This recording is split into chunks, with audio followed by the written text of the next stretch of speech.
Good morning, students. In our last class, we have discussed the 6 characteristic features of the living organisms, right? Now, from today, we are going to start the 7th characteristic feature of the living organisms, that is, the living things can move. है ना? जो living things होती हैं, they can move by their own from one place to another. All the living beings show movement in one form or another. Animals can walk and run, birds can fly, aquatic birds and animals can swim because they are free to move. Plants are fixed in the soil, but they still show some kind of movements. Have you ever seen the movement of a sunflower? The flowers moves in the direction of the sun. जितने भी living organisms होते हैं वो move कर सकते हैं bye their own, है ना? जैसे कि अगर हम बात करें एक टेबल और चेयर की, तो उसको तो हमको उठाकर एक जगह से दूसरी जगह डिस्प्लेस करना पड़ेगा, बट जितने भी लिविंग ऑर्गेनिजम्स होते हैं वो अपने आप अपनी इच्छा से कहीं भी आ जा सकते हैं, right? They can move from one place to another by their own, है ना? तो जितने भी लिविंग ऑर्गेनिजम्स होते हैं तो they can move from one place to another by their own, whether it be all the human beings or the animals. और जो प्लांट होते हैं, हालांकि प्लांट सॉइल में स्टिक होते हैं एक ही जगह पे, बट स्टिल जो प्लांट्स होते हैं they can also move from one direction to another, है ना? यहाँ पर हमको एक एग्जांपल भी दिया हुआ है सनफ्लावर का.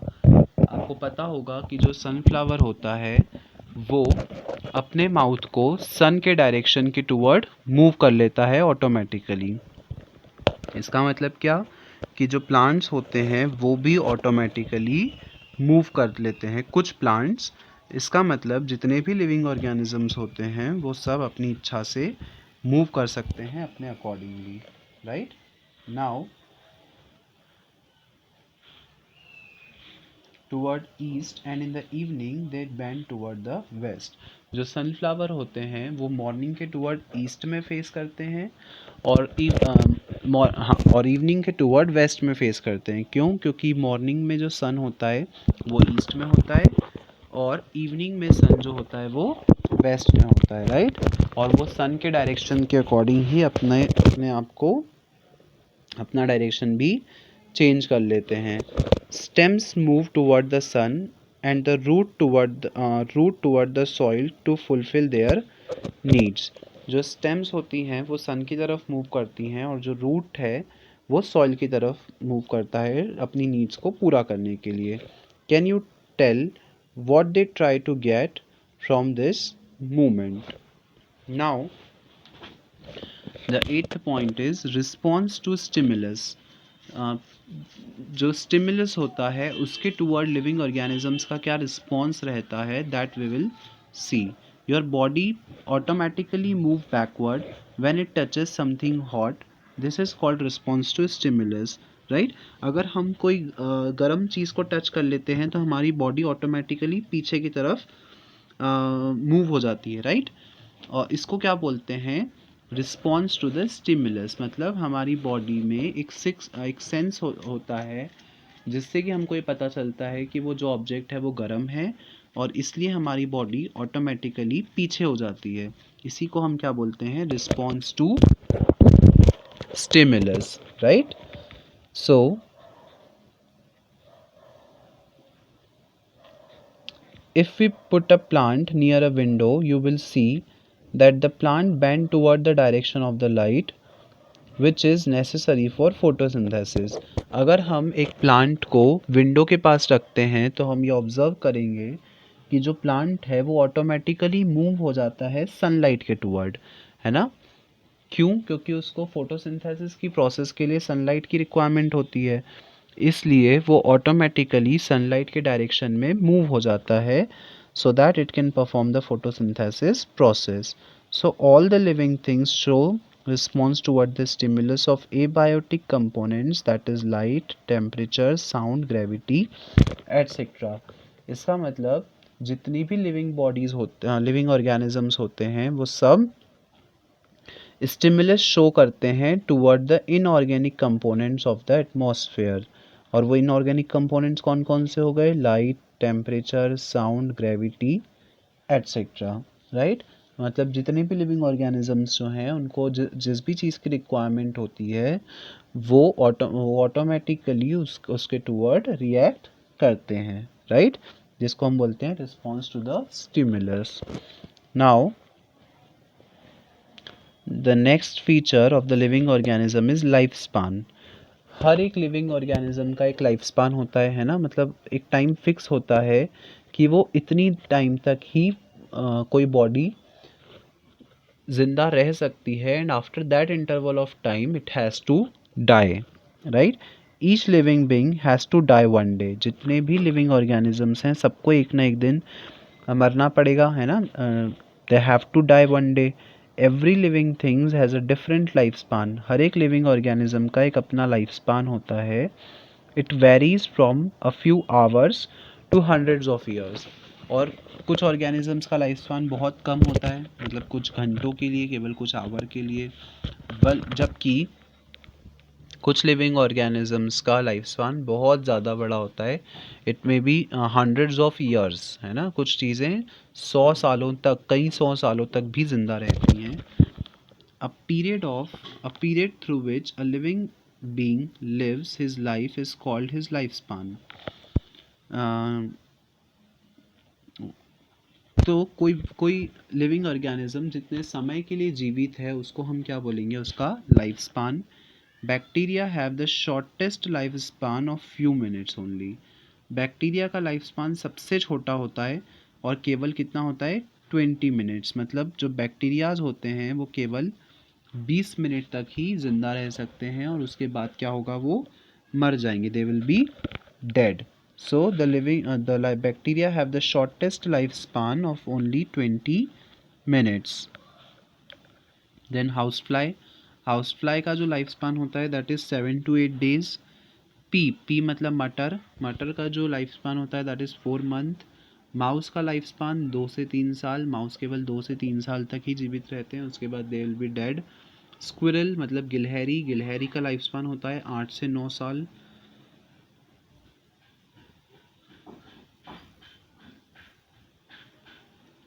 देन डॉग्स का लाइफ स्पान 12 से 15 साल। लायन 20 से 25 साल। हॉर्स 25 से 30। Ostrich 15 to 50 years, 45 to 50 years. Man 60 to 80 years. Elephant 70 to 90 years.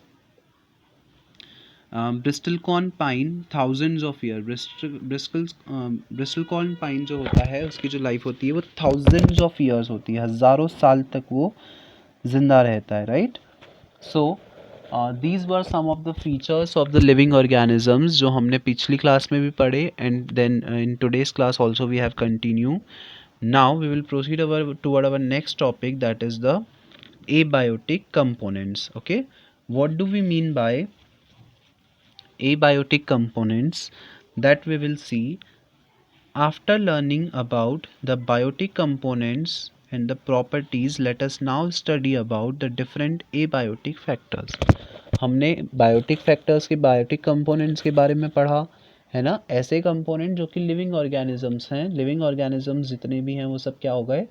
Biotic component. अब हमारे लिए ये समझना ज़रूरी है that what do we mean by abiotic component of the atmosphere या environment. Without these factors no living being can survive. जो abiotic components होते हैं एनवायरनमेंट के वो भी उतने ही इम्पॉर्टेंट हैं जितने कि लिविंग ऑर्गेनिजम्स. और अगर ये एबायोटिक कंपोनेंट्स नहीं होंगे तो कोई भी लिविंग ऑर्गेनिज्म जिंदा नहीं रह सकता है on this earth, right. So what are those abiotic components जिनके बिना हमारी लाइफ का कोई एग्जिस्टेंस ही नहीं है? We will see. First one is air. Obviously हमको पता है कि हमको सरवाइव करने के लिए ऑक्सीजन की रिक्वायरमेंट है. अगर ऑक्सीजन नहीं होगा तो हम सरवाइव नहीं कर पाएंगे, राइट. तो air is the first abiotic component which is necessary for the human beings to survive. Air is an essential part of our lives. Can we imagine our life without air? Air बहुत important part है हमारी life का, और हम हमारी life को imagine ही नहीं कर सकते हैं without air. Air is present around us in the form of thick layer called atmosphere. हमारे सराउंडिंग में एयर सब जगह फैली हुई है एक थिक लेयर के फॉर्म में, जिसको कि हम क्या बोलते हैं, एटमॉस्फेयर. ठीक है, आपको पता होगा कि हमारी अर्थ के सराउंडिंग, हमारी अर्थ के चारों तरफ एक एक लेयर ऑफ गैसेस है, और उस लेयर ऑफ गैसेस को हम बोलते हैं एटमॉस्फेयर. ठीक है, तो एटमॉस्फेयर में क्या है, बहुत सारी गैसेस अलग अलग. It is a mixture of various gases like oxygen, carbon dioxide, nitrogen etcetera. Atmosphere में बहुत सारी अलग अलग गैसेस हैं, जैसे कि oxygen, carbon dioxide, nitrogen etcetera. We take oxygen from the plants for our respiration and throw out carbon dioxide. हम plants कहाँ से लेते हैं, सॉरी हम ऑक्सीजन कहाँ से लेते हैं, प्लांट से. Then we use that oxygen for our respiration, and then after the process of the respiration हम कार्बन डाइऑक्साइड को इमिट आउट कर देते हैं. राइट, आपको पता है कि हम ऑक्सीजन को इनहेल करते हैं और कार्बन डाइऑक्साइड को एक्सक्रीट आउट करते हैं, एक्सहेल करते हैं. Plants breathe in this carbon dioxide and exhale oxygen. और इस ऑक्सीजन को, इस जो कार्बन डाइऑक्साइड हम रिलीज़ करते हैं उसको इनहेल कौन करता है, प्लांट्स. और प्लांट्स इस ऑक्सीजन, इस कार्बन डाइऑक्साइड को इनहेल करके ऑक्सीजन को एक्सहेल करते हैं, ताकि हम उस ऑक्सीजन को इनहेल कर पाएँ. Right, for the animals. And in this way the balance between the CO2 and O2 is maintain in the nature. और इसी तरह से जो CO2 और O2 के बीच का जो बैलेंस है, मतलब कार्बन डाइऑक्साइड और ऑक्सीजन के बीच का जो बैलेंस है एटमॉस्फेयर में, वो मेंटेन रहता है. It also maintain the temperature of the earth. और ये जो एटमॉस्फेयर है वो क्या करता है, हमारी अर्थ के टेम्परेचर को भी बैलेंस करने का काम करता है. ठीक है, हमारी अर्थ के टेम्परेचर को मेंटेन भी कौन करता है, atmosphere. Now the second most important abiotic component of the atmosphere is water. Obviously we cannot imagine our life without water, right? About 70% of the earth surface covered with water. earth surface का about 70% part जो है वो water से covered है. ठीक है, आपने देखा होगा हमारा ग्लोब, हम देखते हैं ग्लोब में जो मोस्ट ऑफ द पार्ट रहता है वो कैसा रहता है, ब्लू कलर का. और वो जो ब्लू कलर वाला पार्ट है वो हमको क्या दिखाता है, the water bodies. Right, so हमारी अर्थ का अबाउट 70% जो पार्ट है that is covered by the earth, sorry that is covered by the water. 70 to 80% of our bodies weight is also water. और आपको पता होगा कि हमारी बॉडी का भी जो टोटल वेट होता है उसका 70 to 80% वाटर ही होता है. मतलब हमारी बॉडी में 70 to 80% तक क्या है, वाटर ही है. So we see how water is important for us. हम देख सकते हैं कि वाटर हमारे लिए ऑब्वियसली बहुत ज़्यादा ज़रूरी है. Water is use for many purposes. Water बहुत सारे पर्पसेस में यूज़ होता है. It is use for a living organism on the अर्थ. ये सभी लिविंग ऑर्गेनिजम्स के द्वारा यूज़ किया जाता है ना. Water is essential for all the living organisms that are on the earth. Aquatic organisms have confined their lives in water only. और जो एक्वेटिक एनिमल्स होते हैं, मतलब ऐसे एनिमल्स जो कि पानी में रहते हैं, उनकी तो पूरी लाइफ ही पानी पे बेस्ड है. अगर पानी नहीं होगा तो एक्वेटिक एनिमल्स ही नहीं होंगे.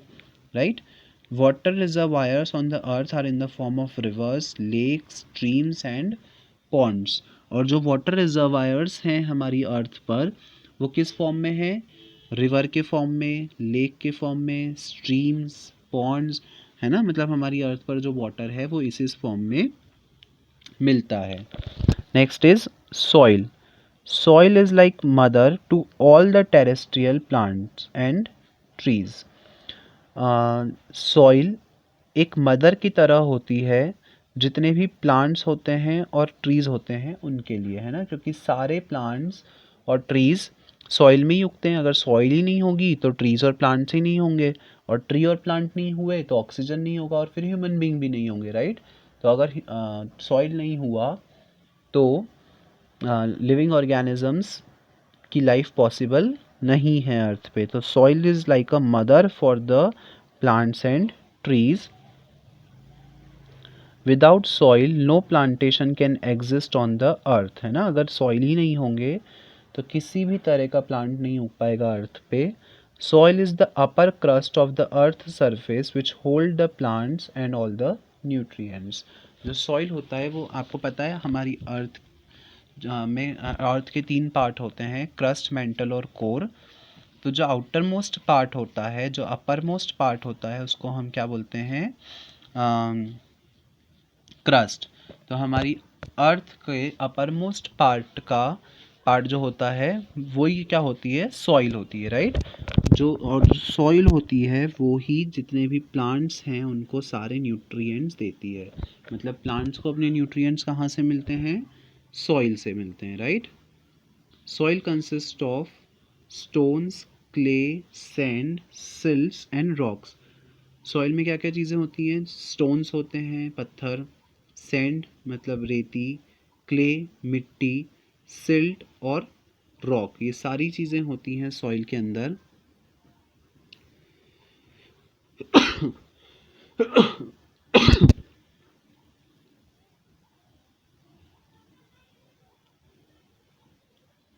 Soil is home to many small organisms like earthworms, snake, rabbit, rat, etc. Soil is like a home for many small living organisms, ठीक है। जो छोटे छोटे माइक्रो ऑर्गेनिजम्स रहते हैं, छोटे छोटे ऑर्गेनिजम्स रहते हैं, उनके लिए हैबिटेट का काम करती है सॉइल। मतलब जितने भी ये छोटे छोटे ऑर्गेनिजम्स रहते हैं वो सॉइल में ही रहते हैं, है ना। जैसे कि अर्थवॉर्म हो गया, स्नेक्स हो गए, रैबिट, रैट, ये सब कहाँ रहते हैं, सॉइल में ही रहते हैं। Which make their burrows in the earth, soil के अंदर बरोज बनाकर, है ना, बिल जिसको हम बोलते हैं बिल बनाकर। तो सॉइल के अंदर बिल बनाकर ये सारे ऑर्गेनिज्म सॉइल में ही रहते हैं। तो it acts like a home to all the living organisms like earthworms, snakes, rabbits, rats, etc. Okay. Now the next one is temperature. The heat in our atmosphere is called temperature. हमारे atmosphere में जितनी भी heat होती है उसको हम क्या बोलते हैं, टेम्परेचर।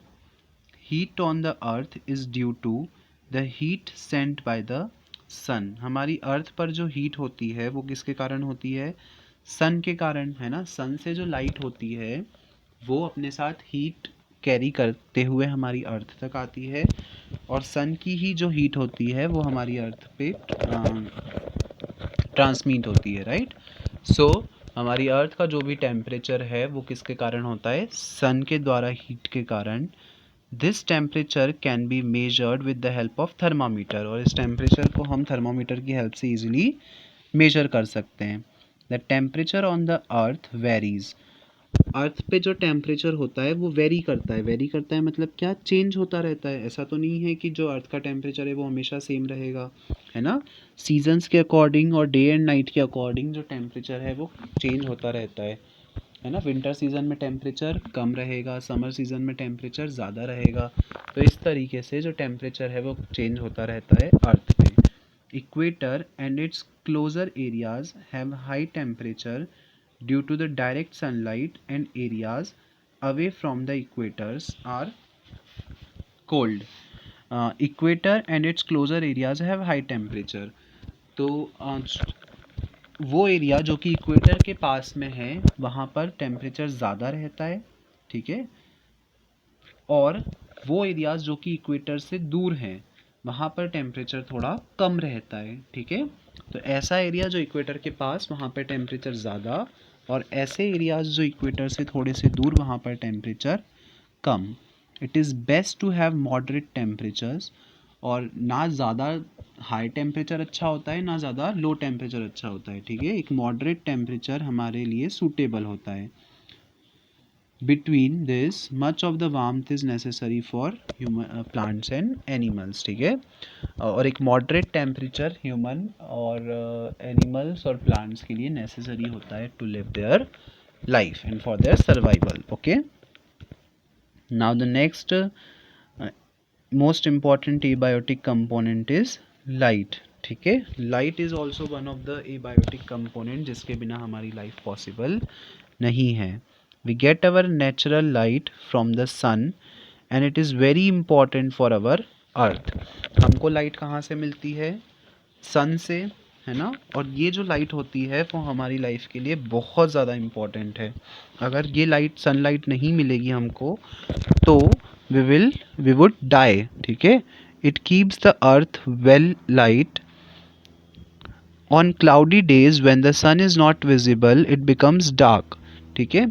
क्लाउडी डेज के समय, रेनी सीजन के समय जब हमारी अर्थ तक सनलाइट नहीं पहुंच पाती है तो कैसा हो जाता है? सब दूर बहुत अंधेरा हो जाता है, right. It all become so dark.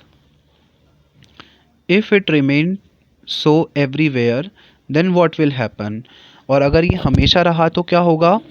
No sunlight means no plants and no plants means no life. आपको पता है कि जो प्लांट्स होते हैं उनमें जो फोटोसिंथेसिस की प्रोसेस होती है वो भी किसके कारण होती है? सनलाइट की हेल्प से ही होती है। और अगर सनलाइट ही नहीं होगी तो प्लांट्स ही नहीं होंगे, और प्लांट्स नहीं होंगे तो फूड नहीं होगा, और फूड नहीं होगा तो कोई भी लिविंग ऑर्गेनिजम्स, एनिमल्स, कोई भी लाइफ पॉसिबल नहीं है अर्थ पर, right. Now can you explain why there will be no plant on earth if there is no sunlight? Obviously right students, अगर सनलाइट नहीं होगी तो प्लांट्स नहीं होंगे, है ना। और सनलाइट नहीं होगी तो प्लांट्स क्यों नहीं होंगे? क्योंकि प्लांट्स को अपना खाना बनाने के लिए फोटोसिंथेसिस करना पड़ता है, और फोटोसिंथेसिस के लिए सनलाइट मोस्ट इम्पॉर्टेंट है ना। अगर सनलाइट नहीं होगी तो फोटोसिंथेसिस प्रोसेस पॉसिबल नहीं है, और फोटोसिंथेसिस नहीं होगी तो the plants would die because they will not get the food. And plants are the only producers, और अगर प्लांट्स ही फूड प्रोड्यूस नहीं करेंगे तो कंज्यूमर्स को कुछ नहीं मिलेगा, और कंज्यूमर्स को नहीं मिलेगा तो डीकम्पोजर्स को नहीं मिलेगा, और इस तरीके से जो लाइफ ऑन अर्थ है it would come to an halt and we would die, right?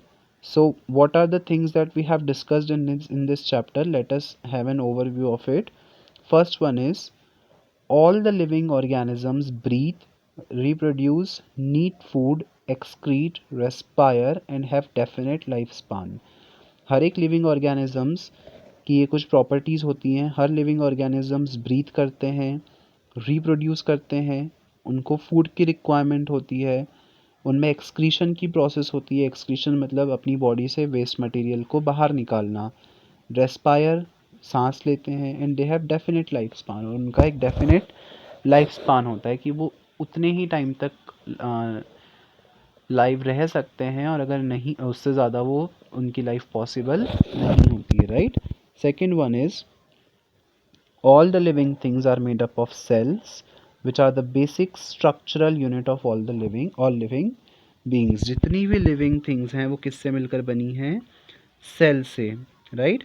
और ये जो सेल है वो क्या है? बेसिक यूनिट ऑफ लाइफ है, ठीक है। The cell is the basic unit of life for all the living organisms. Next is the living organisms are of different shape, size and different lifespan। जितने भी living organisms हैं उनका अपना एक अलग साइज़ होता है, शेप होता है, और अपना एक अलग लाइफ स्पान होता है ना। मतलब कुछ ऑर्गेनिजम्स छोटे होते हैं, कुछ बड़े होते हैं। रैट हो गया छोटे ऑर्गेनिजम्स, राइट। एलिफेंट हो गया बड़े ऑर्गेनिजम्स। तो हर एक ऑर्गेनिज्म का अपना एक साइज फिक्स होता है। Then plants keep on growing throughout their life but animals stop growing at a particular age और साइज। जो प्लांट्स हैं वो अपनी पूरी लाइफ उनमें ग्रोथ जो है वो होती रहती है, ठीक है। प्लांट्स में पूरी लाइफ स्पान में ग्रोथ होती रहती है, लेकिन एनिमल्स में एक सर्टेन एज के बाद उनकी ग्रोथ जो है वो रुक जाती है, राइट। इवन ह्यूमन बींग्स में भी हम एक हाइट तक ही ग्रो करते हैं, उसके बाद हमारी जो ग्रोथ है वो, हमारी हाइट की जो ग्रोथ है वो रुक जाती है, राइट।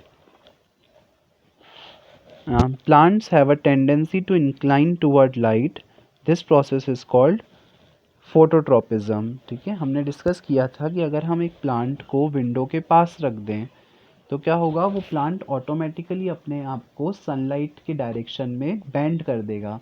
ठीक है, क्यों? उसको, क्योंकि इसको फोटोसिंथेसिस की रिक्वायरमेंट होती है, और इस प्रोसेस को हम क्या बोलते हैं? Phototropism. Okay, the next one is the roots and the stems of the plant grow toward earth, called geotropism. जो रूट और स्टेम है प्लांट की, वो अर्थ की तरफ मूव करती है। ठीक है, मतलब ग्राउंड की तरफ मूव करती हैं, अर्थ सरफेस की तरफ मूव करती हैं, जिसको हम क्या बोलते हैं? Geotropism. Okay, all the living things digest food and excrete waste from their bodies. जितने भी लिविंग बॉडीज होती हैं वो अपनी बॉडी से फूड को डाइजेस्ट करती हैं, और जो डाइजेस्टेड फूड होता है, मतलब जो वेस्ट मटेरियल होता है, उस वेस्ट मटेरियल को अपनी बॉडी से एक्सक्रीट आउट करती हैं। ठीक है, मतलब बाहर निकालती हैं। The last is plants excrete through small pores present on their leaves. Plants जो होते हैं वो कहाँ से एक्सक्रीशन करते हैं? उनके प्लांट्स, उनकी उनकी लीव्स और स्टेम्स पर बहुत छोटे छोटे से छेद होते हैं, जिनको हम क्या बोलते हैं? स्टोमाटा। ठीक है, तो जो प्लांट्स होते हैं वो इन्हीं स्टोमाटा से एक्सक्रीशन की प्रोसेस करते हैं। Okay, so hence our chapter is completed, students. That's all for today's class. In our next class we will study the next topics. Okay, thank you.